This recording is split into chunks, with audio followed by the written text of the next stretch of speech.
tere tulemast vaatama Epikoe videode sarja. Minu nimi on Pavel ja selles sarjas ma tutvustan teile oma lugu. Ma olen pime tisler ja see tähendab seda, et ma olen leidnud pimedana need võimalused, et olla tisler, kes teeb täpselt ilusti ja tehniliselt kõik õigesti. Küsida, et milline inimene ma enne õnnetust olin, siis on vaja öelda, et ma ei olnud veel leidnud seda inimeseks olemise vormi ja minu kujunemise lugu ei olnud veel minu käes. Ma õppisin koolis halvasti, läks spordi peale ja sellise kriminaalse elu või sellise nagu keskkond ja ümbruskond, et see kujundas mind, seadistas mind. See oli siis 90. kontekstis oli rohkem kriminaalse kontekstiga seotud inimesed ja sellepärast mul oli ka enne plahvatust, ma hakkasin mõtlema hariduse peale, võtsin oma dokumendid välja, tahtsin õhtukooli minna, aga see ei õnnestunudki. Seda ma sain jätkata alles peale plahvatust, õnnetuseks nimetame siis seda pommiplahvatust, mille tagajärjel ma kaotasin parema käelaba, silmanägemise ja osaliselt kuulmise. Ja ma tundsin, et ma elan peale surutud elu. Ja kevadel, tol aasta kevadel, ma sõitsingi, selles mõttes tegelikult ma juba püüdsin leida võimalusi, alternatiive juba enne seda tegelikult, sellega ma tegelesin. Ja ma sõitsin ära Ukrainasse, seal ühte võitluskunstide kooli, nagu tahtsin eemal sellest olla ja sport mind huvitas ja siis lõpuks ma otsustasin jätkata haridusega. Ja see oligi see sügis, mis ma pidin tegelikult minema õppima. Et see oli siis 98 aasta, 19. oktoober. Kui see pauk käis, ma kukkusin, tõusin ja kõikusin. Mu silmad ees hakkas elu niimoodi kroonika läbi minema. Et see mind hiljem, kui ma tulesin mööda, vapustas, et elu läks mööda ja mul tekkis tunne, et ma lahkun ja et ma elasin elu, mida ma ise ei tahtnud. Et keegi siin hukka ei mõista, ei kiida heaks, aga lihtsalt, et sinu isiklik eesmärk jäi tähelepanuta. Oot siuke tunne mul oli. Mul tekkis siuke kurbuse tunne, et ma lahkun enese teostamiseta. Et ma ei ole realiseeritud inimene. Ja siis ma mäletan, et kuna ma olin siukse religioosse kasvatusega inimene, siis ma pöördusin Jumala poole, et ma ei karda karistust ja ma ei pürgi paradiisi, aga mul on vaja veel ühte võimalust, et olla see, kes ma pidin olema. Ja kui ma sain aru, et ma jään elama, siis ma otsustasingi, et kui sa oled kavatsenud või otsustanud, et sa elad, siis elagi. Et ma ei hakanud kuidagi niimoodi seda õnnetust negatiivselt käsitlema saatuse või mingisuguse sellise masenduse asjasse. Ma hakkasin mõtlema niimoodi ka veel, et kuidas juhtus nii, et ma ei suutnud seda näha ette, et see on ju nii suur jama, mis tõmbas maha minu elu täiesti 19-aastane noor mees, sportlane, tervis korras, kõik. Ja ma sain aru, et tegelikult mul puudub oskus mõelda, puudub oskus teha järeldusi, tõlgendusi tegelikkusest ja saada täpne ettekujutus maailmast. Kui ma tulin koju peale haiglas olemist, siis ma panin tähele, et ma sattusin sellise olukorda, kus kõik on valmis, niimoodi kuidagi ümberkäimine minuga, suhtumine minuga peres, et ma olen nüüd nagu voodihaige. Ja siis ma hakkasin mõtlema, et esiteks niimoodi ma elada ei taha ja siis, et kui ma ei leia võimalust inimese moodi elada, siis ma ei hakka lohistama ennast, sest minu elu moto on alati olnud selline, et ma elan sellepärast, et ma tahan elada, mulle meeldib elada, aga mitte sellepärast, et ma kardan surra. Ja siis ma hakkasin mõtlema, et kas on mõistlik üldse ennast ära koristada? Sa kaotasid selle sinu viga, keegi ei ole sellest süüdi, keegi ei pea sinu pärast mingisugust sihukest aega raiskama või sind lohistama. Ma tajusin seda, et kui ma peaks lahkuma elust, siis see on nõrk, sa oled nõrk mees, mõtlesin iseendale, et mitte keegi ei ütle, et sa tegid valesti. Nad ütlevad võib-olla, jaa, tal oli raske, ta läks ära, aga sa ise ju tead, et see on jõukohane sulle. Et sa lihtsalt pead rohkem pingutama, aga sa suudad. Aga kui sa loobud sellest, siis mitte sellepärast, et see pole võimalik, vaid sellepärast, et sa loobusid.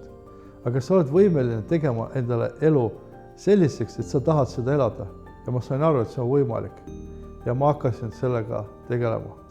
Ja ma lihtsalt hakkasin spordiga edasi tegelema ja läksin kooli. Üks noormees pöördus mu poole abi saamiseks ja tal oli väga tugev suitsidaalne kavatsus ja ta ei tahtnud elada ja ma kuulasin teda ära.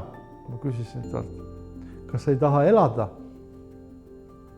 üldse või sa ei taha niimoodi elada.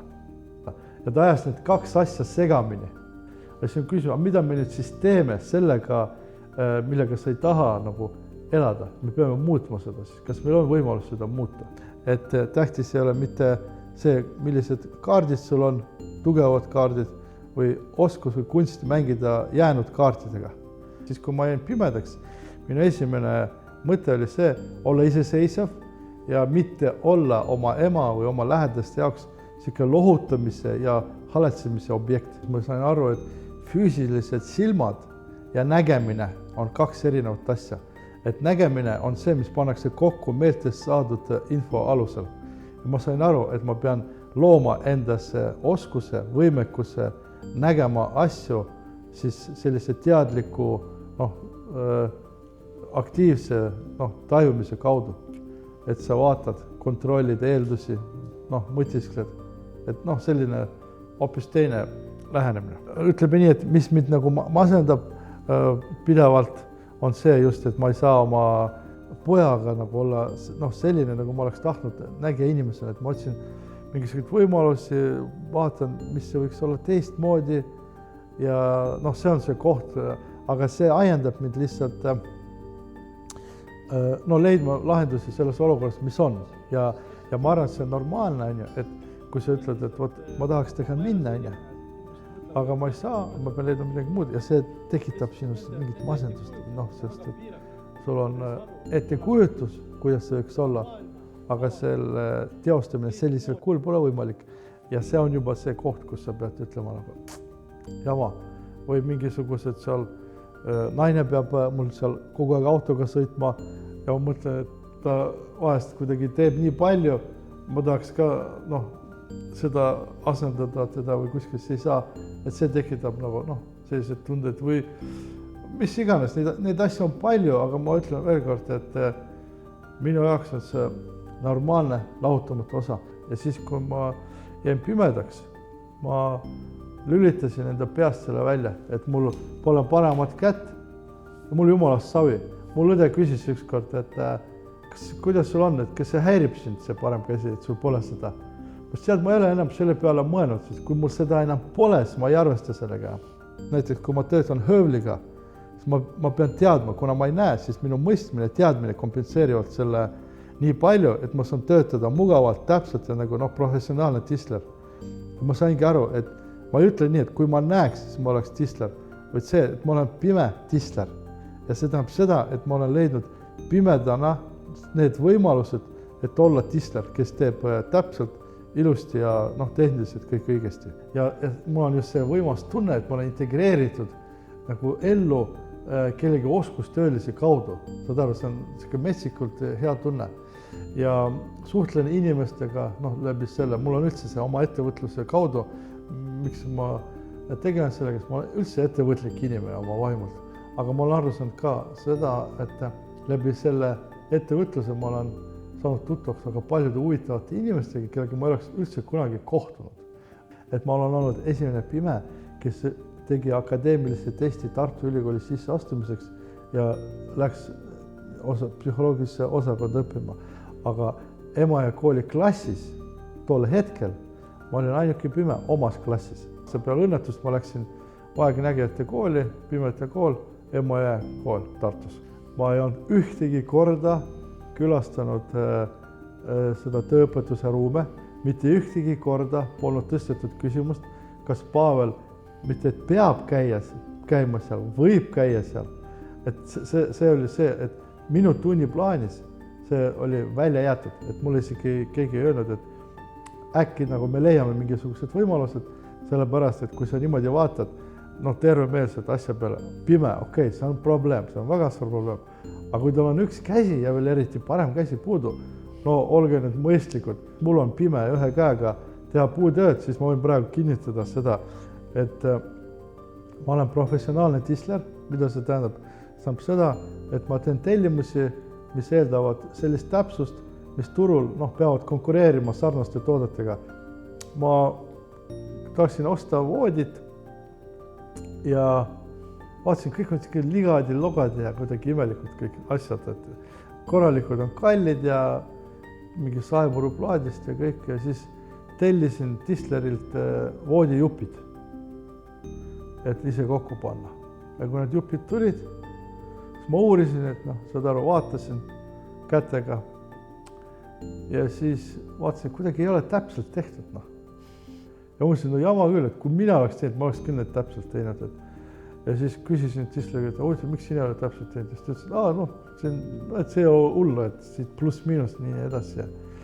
Ja siis, kui ma hakkasin seda voodit kokku panema seal, liimisin kokku, mul oli mõte nagu seda kokku liimida, sai korralik voodi, aga mul tekkis reaalne põnev seisund, et kuidas ikkagi ma võiksin seda teha ise.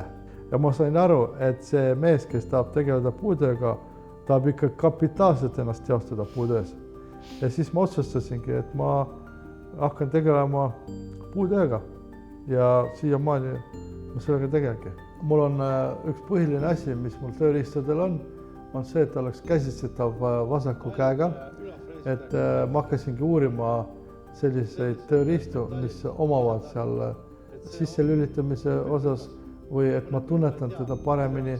Ja mul on rääkiv muidu lint, kui see mulle tuli, ma tundsin ikka ennast nii hästi ja ma olin ikka väga tähtsust täis. Kõik asjad mõtlesin ära, mis mul oli vaja mõõta ja mul tekkis, et see on see koht, et kus väike asi annab nii palju seda elamust, iseseisvust, seda vabadust.